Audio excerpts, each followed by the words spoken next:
del santuario, del tabernáculo, como la vestimenta del sacerdote, son elementos pedagógicos. ¿De acuerdo? Son elementos que sirven para enseñar verdades.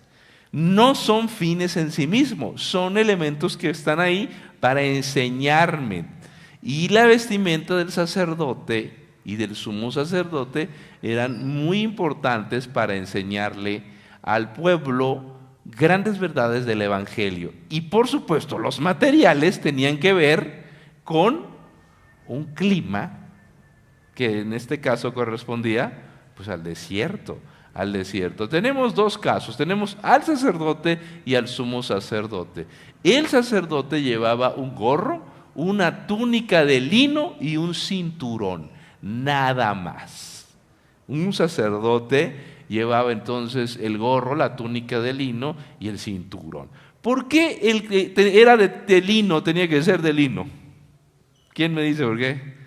Pues por el calor que hace ahí, hermano. El calor es una brutalidad. Pues la túnica de lino. Te pones una túnica de lino en climas fríos y pues te la vas a pasar mal.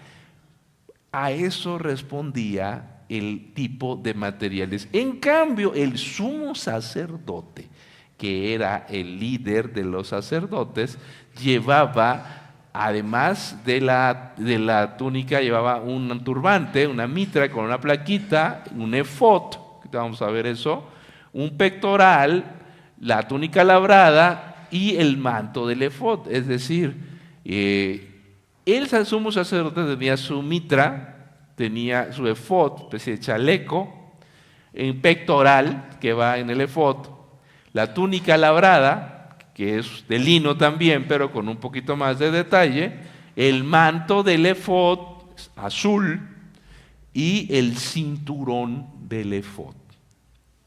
Todos esos elementos eran parte de la vestimenta del equipo de sacerdotes. Voy a repetir, el sacerdote llevaba un gorro, una túnica de lino y el cinturón. Pero cuando a un sacerdote lo nombraban sumo sacerdote, pues se le cambiaba el gorro y se le ponía una mitra, y encima, en vez de la túnica de lino, se le ponía una túnica labrada, también de lino, con más detalle. Ahorita vamos a ver cómo se iba vistiendo el sumo sacerdote, como dice la palabra del Señor. Mitra, efod, pectoral, túnica labrada, manto del efod, cinturón. Todos estos elementos son, ¿qué dijimos? Herramientas, ¿qué? Pedagógicas. Todo es para enseñarle al pueblo de Dios. Vamos a ver entonces cómo se vestía el sacerdote. Primero llevaba una ropa interior, dice la Biblia, es Éxodo 28, 42 al 44. Le harás calzoncillos de lino para cubrir su desnudez, desde la cintura hasta los muslos. Fíjense nada más hasta los detalles que había que cubrir. A Aarón y sus hijos los llevarán puestos cuando entren en el tabernáculo de reunión o cuando se acerquen al altar para servir en el santuario, para que no cometan pecado y mueran. Fíjense nada más el detalle que tenía que tener el sacerdote. En este caso vamos a ver la vestimenta del sumo sacerdote, pero encima llevaba la túnica de lino. Bordarás una túnica de lino, dice la palabra de Dios. El sacerdote se ponía su túnica de lino, su ropa interior, túnica de lino también. Todo eso corresponde a un clima cálido, desértico. Encima de la túnica de lino llevaba un cinturón, primero en la parte de abajo. Harás también un cinto que de obra de recamador. A los hijos de Aarón les harás túnicas, también les harás cintos y les harás tiaras que les den honra y hermosura. Qué interesante, ¿eh? La vestimenta les dará, ¿qué cosa? Honra y hermosura. Y encima de la túnica venía el manto del efod. Harás el manto del efod, dice la Biblia, todo de azul. En su centro, por arriba, habrá una abertura, alrededor de la cual tendrá un borde de obra tejida como el cuello de un coselete, para que no se rompa. En las orlas harás granadas de azul, púrpura y carmesí, y entre ellas también, alrededor del borde, campanillas de oro, una campanilla de oro y una granada, otra campanilla de oro y otra granada, en toda la orla alrededor del manto. El manto del efod llevaba en la parte de abajo, ¿qué cosa? Campanillas. ¿Para qué servían las campanillas? Pues emitían un sonido cada vez que el sacerdote, el sumo sacerdote se movía, y era muy evidente cuando él se movía. Esta vestimenta solo se usaba el día de la expiación. El día de la expiación, el día del perdón. Vamos a estudiar eso el día viernes. Y cuando él se movía en el santuario, la gente sabía dónde estaba el sacerdote, el sumo sacerdote. La gente sabía que ya estaba caminando en el lugar santo o que ya había entrado al lugar santísimo, porque las campanillas sonaban. Las campanillas sonaban, el manto del efod. Y encima del manto del efod, ahora sí venía el efod, que era una especie de chaleco. Harán el efod de oro, azul, púrpura, carmesí y lino torcido, todo de obra primorosa. Tendrá 2 hombreras que se junten en sus 2 extremos, y así se juntará. El cinto de obra primorosa que estará sobre él, formará con él una sola pieza, y será también de oro, azul, púrpura, carmesí y lino torcido. Dice la Biblia que en el efod iban unas hombreras, y en esas sombreras iba labrado el nombre de 6 tribus de Israel de un lado y 6 tribus de Israel del otro lado.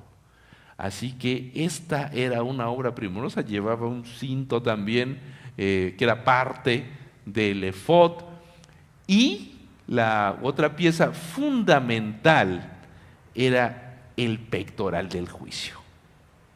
Se le ponía un pectoral de juicio, una pieza preciosa. Harás asimismo, dice la Biblia, el pectoral del juicio de obra primorosa. Lo harás conforme a la obra del efod, de oro, azul, púrpura, carmesí y lino torcido. Será cuadrado y doble, de 1 palmo de largo y 1 palmo de ancho. Se pone usted una mano así, y ahí tiene ya el pectoral. Lo llenarás de pedrería en 4 hileras de piedras. Una obra extraordinaria que traía el sumo sacerdote, y traía sus 12 piedras. 12 piedras. Este pectoral era verdaderamente una obra, como dice la Biblia, obra primorosa. Ahora bien, queridos hermanos, esta obra del sacerdocio terminaba, la vestimenta, con una mitra o turbante. Esa mitra tenía una placa de oro que decía: santidad a Jehová. La placa, santidad a Jehová. Y recordaba al sumo sacerdote la solemnidad de su servicio, de su responsabilidad. El sumo sacerdote representaba también, esa mitra, su sumisión a Dios. Santidad a Jehová. Queridos hermanos, la cabeza del sumo sacerdote tenía que estar, ¿qué cosa? Consagrada a Dios. Yo les pregunto, nada más la del sumo sacerdote, ¿también la nuestra? Nuestra cabeza debiera estar consagrada a nuestro Dios. Amén. nosotros también llevamos esa placa, santidad a Jehová. Cuida tu cabeza, hermano. No la llenes de basura, no la llenes de vulgaridad. Escucha música que te edifique. Mira programas de televisión que te exhorten, que te ayuden, que te fortalezcan, que te acerquen a Dios. Si vas a ver una película, escógela bien. Que sea algo que te fortalezca, que te exhorte a ser una mejor persona. Pero no llenes tu cabeza de vulgaridad. Santidad a Jehová. Lee libros que te aporten, que te ayuden, que te fortalezcan espiritualmente. Todos nosotros llevamos esa placa en la mente y Dios quiere que estemos cerca porque nuestra cabeza es la morada del Espíritu Santo. Y, queridos presentes, el pectoral del juicio, hablando particularmente de él, hay que decir que era la pieza más hermosa del sumo sacerdote. Tenía 12 piedras, y dijimos que el 12 representa ¿qué cosa? Pueblo de Dios. El pueblo de Dios, 12 piedras. Si ustedes estudian ahí en Apocalipsis, aparecen las piedras del pectoral del juicio, que dice la Biblia que las puertas de la ciudad tenía 12 puertas y tenía piedras cada puerta, y esas piedras pues corresponden a las del pectoral del juicio, porque es la morada del pueblo de Dios. Así que la Biblia nos dice que esas piedras estaban en el corazón del sacerdote, y al lado derecho y al izquierdo se ubicaban el Urim y el Tumim. Al lado derecho e izquierdo no se sabe exactamente cómo se usaba. Se ha especulado, pues no tenemos tanta información, de que una piedra se encendía y cuando Dios revelaba su voluntad. No se sabe exactamente, pero lo que sí se sabe es que a través de esas piedras el Señor revelaba su voluntad. ¿Cómo funcionaba? No sabemos exactamente, pero ahí van el Urim y el Tumim, y ese pectoral era muy especial. El sacerdote llevaba en su corazón él al pueblo de Israel, en sus hombros al pueblo de Israel, en su cabeza la palabra y la presencia de Dios. Y, mis queridos hermanos, hacía la obra de mediador ante el pueblo de Israel. Ahora, todo esto está tratando de ilustrarnos ¿a quién? La obra que Jesús hace por nosotros. Las funciones que Jesús hace por nosotros. En realidad, todos estos elementos nos ilustran lo que Jesús está haciendo por nosotros. El efod llevaba sobre los 2 hombros 2 piedras con los nombres de las tribus de Israel. El material empleado en el efod era el de los velos, de las cortinas, era el mismo material construido con el efod de las cortinas, estaba en la misma tela. Así que el sumo sacerdote llevaba cerca de su corazón al pueblo, en los hombros llevaba al pueblo de Israel para interceder y también para saber cuál era la voluntad de Dios. Así que el sumo sacerdote era un mediador delante de Dios para el pueblo, que podía decirte cuál era la voluntad de Dios. Además, intercedía por el pecador y mostraba la palabra de Dios. Un personaje muy importante. Sin embargo, en la historia del pueblo de Israel, pues había sus jerarquías. El sumo sacerdote y el sacerdote cumplían funciones distintas. El sumo sacerdote representaba a todo Israel. Además, podía llevar a cabo todos los deberes sacerdotales comunes. El sumo sacerdote únicamente él podía entrar en el lugar santísimo una vez al año. ¿Qué día era ese? El día de la expiación. El sacerdote, en cambio, tenía la función como representante del sumo sacerdote al pueblo de Israel. Él oficiaba en nombre del sumo sacerdote. El sumo sacerdote era un personaje muy interesante, muy importante. Se encargaba de los deberes sacerdotales. ¿Cuáles eran los deberes sacerdotales? Ofrecer el sacrificio. Ofrecer el sacrificio de la mañana y de la tarde. Había varios sacerdotes, por supuesto, y bajo ninguna circunstancia un sacerdote podía entrar en el lugar santísimo. Únicamente el sumo sacerdote podía entrar y una vez al año. Pero en la historia del pueblo de Israel sucedieron varias circunstancias. Hubo algunos personajes que aseguraron que ellos merecían el sacerdocio.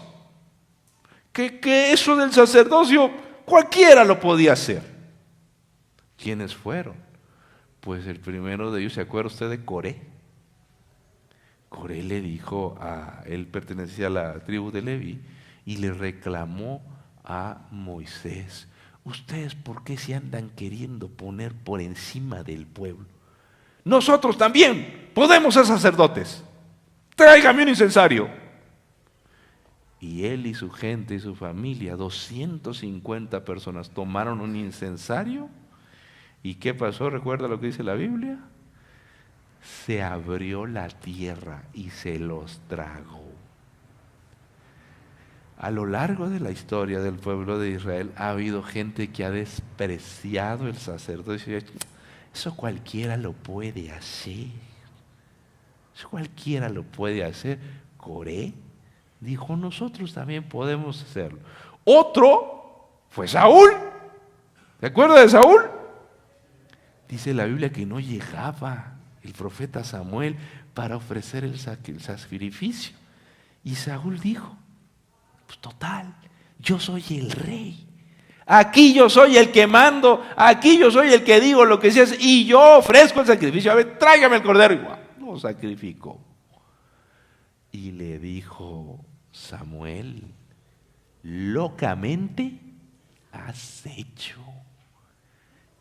Esto es el colmo lo que has hecho hoy.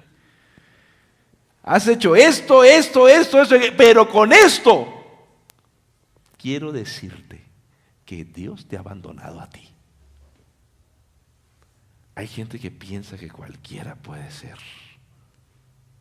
un mediador entre Dios y el hombre, que el poder le da capacidad, le da autoridad. Yo he visto en varios lugares, desgraciadamente, la siguiente frase: aquí no necesitamos pastor. Aquí la iglesia funciona solita, pastor. Aquí los pastores no hacen falta. Cualquiera puede ser un pastor. Yo conozco lugares donde hay un desprecio hacia la obra ministerial. Déjame decirte algo, hermano.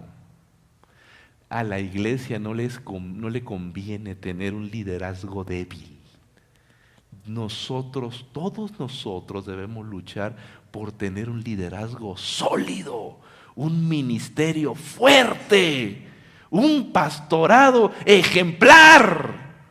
Si tenemos ahí un pastorado débil, flaquito, enclenque, baratito, ¿qué va a pasar con nosotros?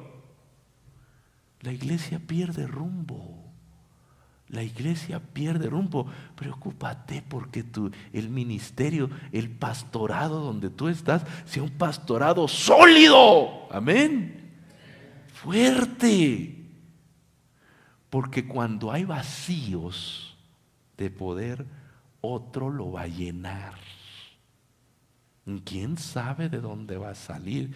Hoy, como antes, hay gente que dice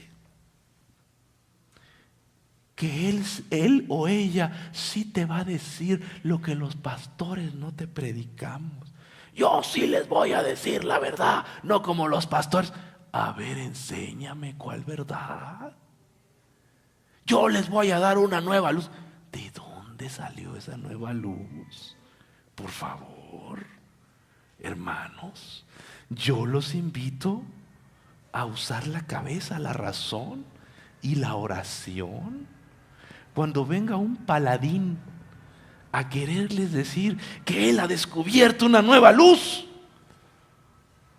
yo los invito a que lo cuestionen. Y antes que a él, cuestiónenme a mí. Cuestiónenme a mí y busquen las escrituras, las cosas que se le enseñan en la iglesia. Pero porque venga un personaje ahí carismático, dizque hablando de temas teológicos, yo sí les voy a hablar, los pastores no le enseñan nada. A ver, enséñame tú, por favor. A mí no me sorprende que haya locos diciendo disparates en internet. A mí me sorprende que la gente los escuche y peor aún, les haga caso. Yo soy consciente de que vivimos en una época del, como decía Martin Heidegger, de la indigencia del pensamiento. La gente no le gusta pensar, no le gusta leer, no le gusta sentarse a comparar. Prende la tele, pone el internet y ay, mira qué bonito habla este. Hermano, no permitas que denosten al ministerio adventista.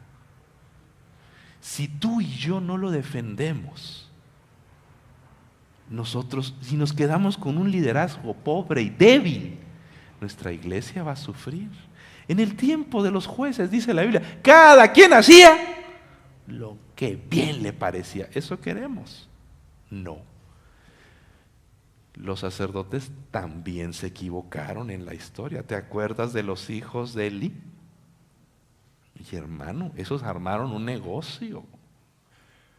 Armaron un negocio y delante del niño Samuel, el niño Samuel veía cómo los sacerdotes se acostaban con las mujeres allá afuera, en pleno santuario. Oye, Dios los puso en su lugar. Todo aquel líder de la iglesia, todo aquel ministro de la iglesia que deshonre la palabra de Dios, te aseguro que Dios lo va a poner en su lugar, hermano. Pero eso no nos quita que el pueblo de Dios ha de seguir adelante. Otro que despreció el sacerdocio fue Usías, era el rey. Y Usías dijo, pues yo también puedo ser sacerdote. Yo también puedo entrar al santuario y todo también con mi incensario. A ver, tráigame un incensario, yo lo llevo ahorita, ofrezco. Y dice la Biblia que el sumo sacerdote le dijo, detente, no hagas eso. Y cuando entró al lugar santo le brotó lepra de la frente y hasta el día de su muerte estuvo enfermo de eso. Hermano, no desprecie el sumo sacerdocio, no desprecie el pastorado. No diga, es que eso cualquiera lo puede hacer. Eso es muy fácil, es muy sencillo. Cuanto más dignidad le demos al ministerio, mejor liderazgo tendremos. Y si hay algo que algún colega está haciendo mal, dígalo. Dígalo con respeto, que todo se puede decir y somos gente civilizada. La gente civilizada sabe hablar y sabe discutir. A mí me encanta cómo discute el Parlamento inglés. Son más poquitos, no son ni 500, aquí tenemos quién sabe cuántos. Pero, óigame, es una mesita chiquita y ahí están todos sentaditos. Se para uno con respeto, habla y el otro le contesta y el otro, sin insultos, sin pancartitas, sin ahí denostar, insultar y gritar y levantar, nada, con argumentos. Como gente civilizada, ¿tiene usted algo que decirle al pastor? Dígalo con argumentos. bien fundamentado, con todo el respeto que merece, y si usted tiene la razón, por supuesto que se tome en cuenta. Pero no se conforme con chismes. Mis queridos hermanos, Jeroboam, otro que despreció el sacerdote, dijo, yo también puedo ser sacerdote, y ahí andaba insultando a los siervos de Dios, y el Señor lo puso en su lugar también. Hasta el día de hoy hay gente que piensa que merece el sacerdocio y pretende usurparlo. Nosotros tenemos que considerarlo siempre porque, mis queridos presentes, la obra sacerdotal ilustraba la obra de Jesús. Nosotros hoy no somos sacerdotes, somos pastores, somos siervos de Dios, no ejercemos la obra de como en el santuario, pero sí seguimos sirviendo como intercesores y como siervos mensajeros del Señor. Por eso el pastorado merece respeto. No lo olvide, el pastorado merece respeto. El ministerio sacerdotal ilustraba la obra de Jesús, intercesión. Jesús intercede por nosotros. También el sumo sacerdocio ilustraba el perdón. El sacerdote transmitía el perdón. No es que nosotros andemos dando el perdón a la gente, no, de ninguna manera. El perdón lo da Dios, hermano. El perdón lo da Dios. Jesús intercede y ofrece el perdón, y por supuesto la obra de la reconciliación y la restauración la da el Señor. El sumo sacerdote intercedía, transmitía el perdón, reconciliaba a los pecadores con Dios y restauraba la obra de la persona. Todos esos elementos lo hace Jesús en la vida de cada uno de nosotros. Todos esos elementos. Ahora bien, mis queridos hermanos, ¿en qué consiste la intercesión? Involucra una súplica u oración a favor de otros. ¿Tú has practicado la oración intercesora? Qué bueno es que los hermanos intercedan por uno. Ilustraba la obra mediadora de Cristo en el cielo a favor de los seres humanos. El Señor intercede hoy por nosotros. ¿Te acuerdas qué dijo Jesús a los apóstoles? Todo aquel que me reconozca aquí en la tierra, ¿qué dijo Jesús? Y yo también le reconoceré allá en el cielo, diciendo, yo tengo una labor intercesora. Y el Señor hace una obra de intercesión a favor nuestro. Intercede por nosotros. Y esa intercesión es extraordinaria. Yo quiero preguntarles, mis queridos hermanos, ¿cómo se imaginan que es la intercesión de Jesús? ¿Saben cuál es el elemento más importante, la gran pregunta que el Señor responde allá en el cielo? Si tú amas a Dios. Yo te pregunto en esta noche, ¿amas tú a Dios? No me conteste, ¿no? Todo el mundo va a decir que sí, no. El diablo dice que no. El argumento del diablo es, estos no aman a Dios. Y el Señor dice, sí me ama. Mira, este día Él me ha demostrado que me ama. La base fundamental, o el argumento fundamental del juicio es, ¿amas tú a Dios, hermano? Dice la Biblia, si me amáis, guardad mis mandamientos. Todo lo que hiciste a estos mis hermanos pequeñitos, ¿qué cosa? A mí lo hiciste. No te preocupes por otra cosa. Cada día que te levantes, dile, Señor, este día quiero demostrarte que te amo. En mi trabajo, en mi casa, en todo lo que yo haga. Todo aquello que yo tenga que ver hoy, ayúdame a hacerlo para honra y gloria tuya. Mis queridos presentes, la obra del perdón. El sacerdote involucra liberar a un ofensor de la culpa y restaurar la relación personal que existía antes de la ofensa. Y por supuesto, el sacerdote era el medio por el cual Dios comunicaba el perdón.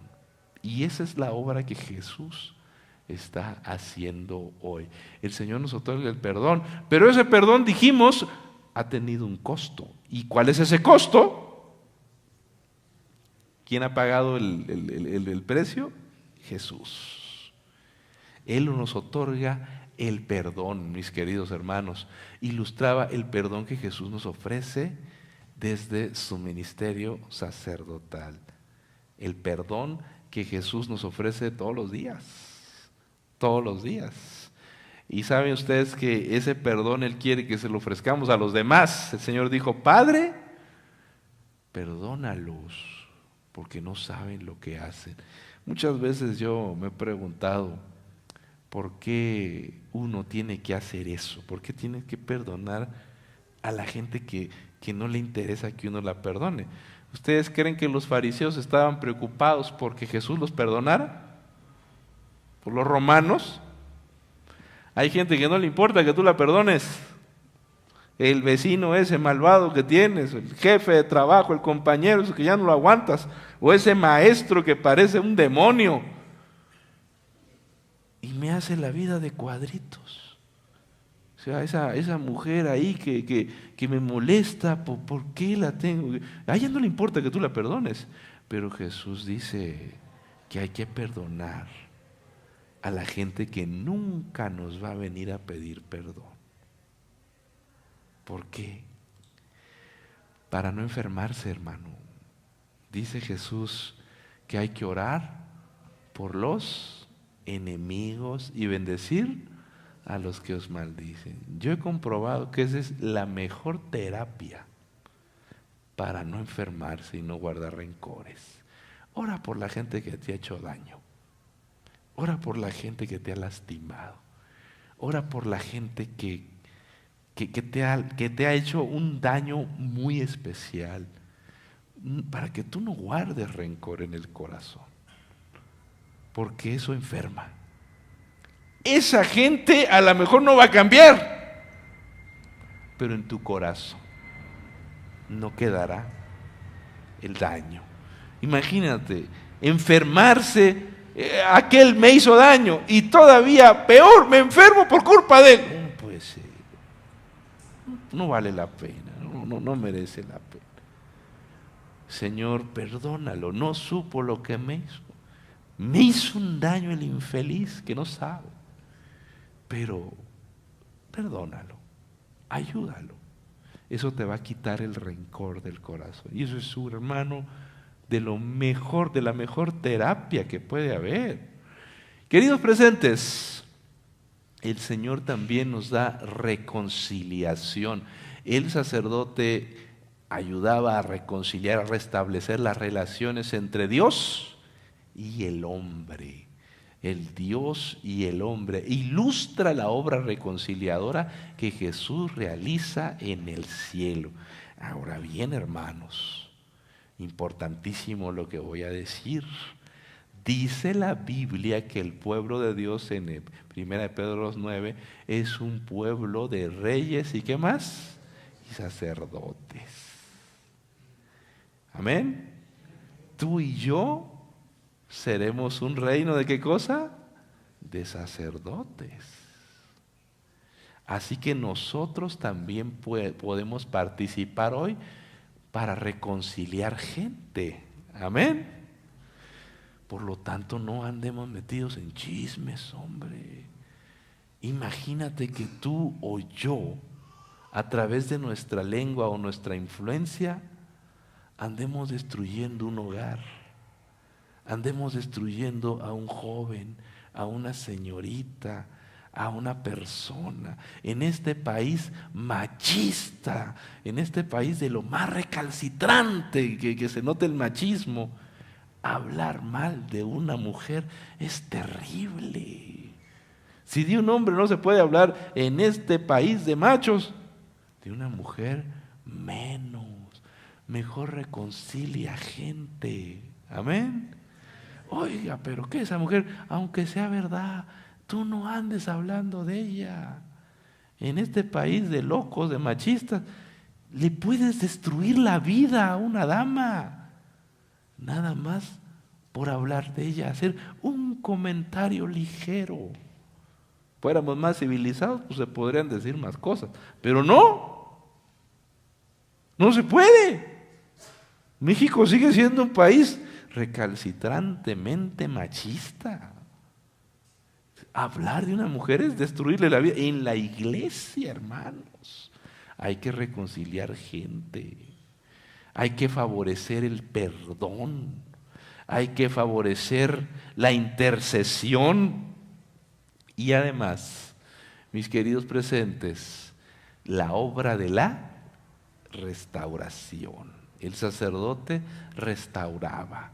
Involucra restaurar el carácter del hombre a su estado original, la semejanza divina. ¿Usted sabe qué método dice la hermana White que Dios usa? Esta es una definición muy whiteista. Restaurar el carácter del hombre a su estado original. ¿Qué cosas, cómo se llama eso? ¿Quién me lo dice? A ver si alguien aquí me lo puede decir. ¿Cuál es la obra que pretende restaurar el carácter de Dios a su estado original? Santificación, bueno, tiene que ver, pero hay una específica que en la iglesia adventista decimos. No oigo. La educación, exactamente. Usted sabe que a través de la educación, por eso la iglesia tiene escuelas, y el maestro cristiano pretende restaurar el carácter del estudiante a su estado original a través de la educación. Pero resulta que la educación no nada más es un mensaje para las escuelas. Todos nosotros debiéramos estar imbuidos de el mensaje de la educación. Porque la educación no es exclusiva de una escuela, es la transformación de la vida que tiene que ver correctamente con la obra de la santificación. Y el sacerdote estaba involucrado en que la gente tuviera una obra de restauración. Hermanos, en la iglesia, ¿cómo necesitamos entender que la gente se tiene que restaurar? Que la gente viene mal a la iglesia y que tiene que restaurarse. Aquí insistimos a veces que la gente tiene que ser perfecta. ¿Dónde hay eso? Pues en la iglesia no. Hemos dicho que la iglesia no es un museo de santos, sino ¿qué cosa? Un hospital de pecadores. No busquemos perfección en la iglesia. Ay, pastor, pues es que en la iglesia hay mucha gente que tiene problemas y que está mal. Pues ese es el sitio. En los hospitales no hay gente perfecta. Qué bueno que va a la iglesia. Está mal, hace esto, hace aquello. Qué bueno, aquí debe seguir. Porque dijo Jesús, los sanos no tienen necesidad de médico, los enfermos sí. Aquí estamos los que estamos mal. Conlleva transformación del carácter, restauración. El Señor está restaurando nuestras vidas. Es una obra de la redención que conlleva, por supuesto, la transformación del carácter. Ilustra la obra de la santificación que el Señor realiza en nuestras vidas. El Señor está transformando nuestras vidas, haciendo idóneo el carácter para el reino de los cielos, mis queridos hermanos. Y por supuesto, la obra del sacerdocio ilustraba la inauguración del ministerio de Jesús en el santuario celestial. 50 días después de la resurrección, justo 50 días después de la resurrección, el Señor apareció, se presentó delante del trono de Dios. ¿De dónde sacamos eso? Pues, ¿usted se recuerda qué pasó 50 días después? A ver quién me dice. ¿Qué pasó? En la Biblia, ¿qué dice?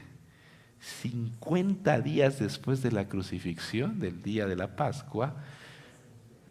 No, pero dice, ¿por qué digo yo que se presentó allá en el reino de los cielos? ¿De dónde sacó eso yo? ¿De dónde saqué esa puntada? Hechos 2 dice que fue la fiesta del Pentecostés y que Pedro predicó y ese día se convirtieron más de 3,000 almas. Y entonces le preguntan, oye, ¿por qué esto? ¿De dónde salió? Los estamos oyendo hablar en nuestros idiomas, el don genuino de lenguas. ¿Qué pasa? Dice Pedro, es que en el cielo está pasando algo extraordinario. Y el Señor Jesús se está presentando delante del Padre Celestial. El Señor llegó al cielo y fue coronado con gloria y honra. El derramamiento del Espíritu Santo del Pentecostés fue consecuencia del coronamiento en el cielo. Así lo dijo la explicación que da Pedro. Y además, mis queridos hermanos, al llegar al cielo, dice la Biblia, el Padre lo glorificó, lo señaló como heredero de todas las cosas. Heredero de todas las cosas. Le confirió autoridad en el cielo y en la tierra. Toda potestad me es dada, dijo el Señor después de haber resucitado. Lo reconoció como cabeza de la iglesia. Lo reconoció como cabeza de la iglesia y los ángeles, dice la Biblia, lo honraron y se sometieron a su soberanía. De paso, les voy a dar un dato, los testigos de Jehová dicen que no, que ellos no, tienen su Biblia arregladita, la traducción del Nuevo Mundo, para decir que Jesús no es Dios, la tienen editada, pero resulta que hay una edición de la Biblia de los Testigos de Jehová que tiene una pasta verde, una viejita, que se les fue un versículo. Hay que conseguir esa Biblia. Ahí en Donceles, ahí las consigue uno. Si va usted por otro lado a casa de un viejito, un hermano que no la usa, llévesela de ahí. Esa está buena para dar estudios con los testigos de Jehová, porque en Hebreos 1:8 se les fue el versículo donde dice, y tu trono, oh Dios, está con mayúsculas, se les fue. Después lo corrigieron, en las ediciones posteriores lo corrigieron. Pero yo la tengo allá en mi biblioteca y le digo, a ver, mira, esta es tu Biblia, mira lo que dice aquí. Se quedan con ojos de botón de abrigo. Vamos a volver, nunca regresa. Mis queridos hermanos, dice la palabra de Dios, que el Rey de Reyes se sienta en su trono. La descripción de Apocalipsis 4 y 5 presentan a Jesús sentado al lado del Padre. Cuando nosotros vamos leyendo el libro de Apocalipsis, después de leer estos temas, yo le invito de una sola sentada, léase un sábado de tarde Apocalipsis y va a ver que todas las escenas ocurren en el santuario celestial. Todo el libro de Apocalipsis está escrito en el marco del santuario celestial. Y con la música, toda la música sonando ahí en el santuario, la adoración, el culto, porque el Señor se presenta, dice la palabra de Dios, como un cordero, como inmolado. El reinado de Jesús está subordinado al del Padre. Al encarnarse, Jesús tomó la naturaleza humana y con ella permanecerá por la eternidad. Esto es algo extraordinario, que a mí me falta capacidad para explicarlo. La mesa era de madera bañada en oro. Jesús tomó la naturaleza humana. En este mundo, dice la Biblia, Jesús se cansaba, Jesús lloraba, a Jesús le daba hambre. Esos son rasgos humanos. Él se llenaba de tristeza, dice la Biblia. Mientras estuvo en este mundo fue un ser humano. No podía usar su poder. Oiga, y los milagros de Jesús, los apóstoles hicieron más y más grandes. Los hacía el Señor, Él solo era el medio para llevar a cabo los milagros, no salían de su poder. Pero mis queridos hermanos, dice la palabra de Dios que esa humanidad el Señor la conservará el resto de su existencia. En esta noche queremos escuchar el canto, y en esta noche quiero invitarles, mis queridos presentes, para que todos nosotros podamos acercarnos a nuestro sumo sacerdote. Nosotros no tenemos otro intercesor sino nuestro Señor Jesús. Nosotros podemos orar a Dios gracias a Jesús. Nosotros podemos acceder a la presencia del cielo gracias a Jesús. Y Él entiende todos tus problemas. Dice la Biblia, fue tentado en todo. Me encanta esa palabra, en todo. Todas las tentaciones que tú tienes, Él las entiende. Y Él pasó por todas las tentaciones. Pastor, pues yo soy mujer, ¿cómo el Señor me va a entender? No minimices, no reduzcas los conceptos espirituales. El Señor dice, la Biblia fue tentado entonces, y te entiende perfectamente. Yo esta noche te invito a que le supliques al único sacerdote que tenemos tú y yo, a que te ayude a vencer tus malos hábitos y tus pecados.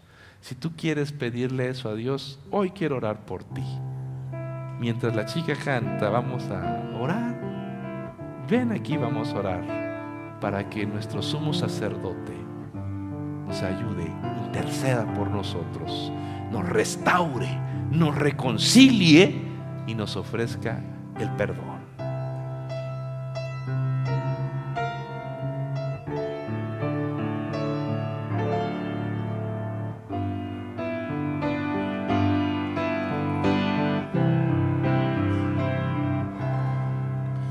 Jesús hoy espera entrar en tu ser. Ábrele tu corazón. No dejes que el mundo te aparte de él. ¿Cuál será tu decisión?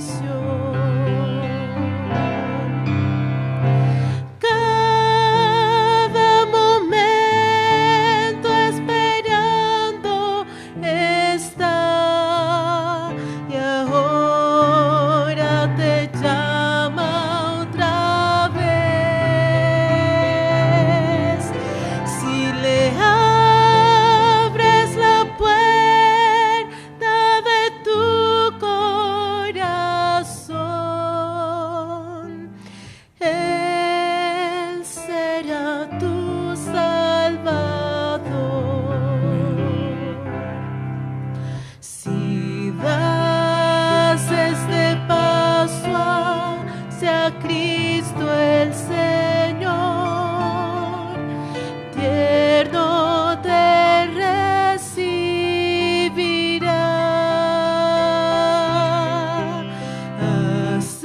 Acéptalo y deja la oscuridad. Él morará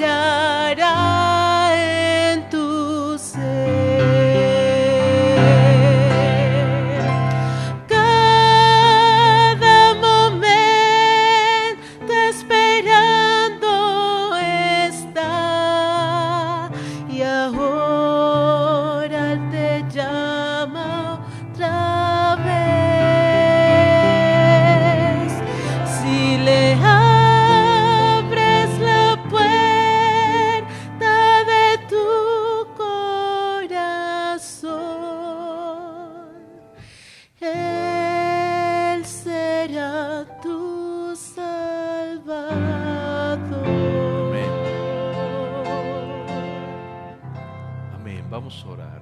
Amante Padre que estás en el cielo, santificado sea tu nombre. Gracias te damos, Señor, porque tenemos un sacerdote, el único que hay. Es un sacerdote perfecto que no es humano, Señor. Nosotros agradecemos que en el pasado nos enseñaste la obra de Jesús a través de la vestimenta sacerdotal y nos dijiste cómo debíamos acceder a tu presencia. Pero hoy nuestro Redentor ha venido y está intercediendo por nosotros ante tu presencia. Señor, queremos invitarte a que reconcilies nuestras vidas con nuestro Dios. Señor, perdónanos. No merecemos el perdón, queremos recibirlo de ti, de tu presencia.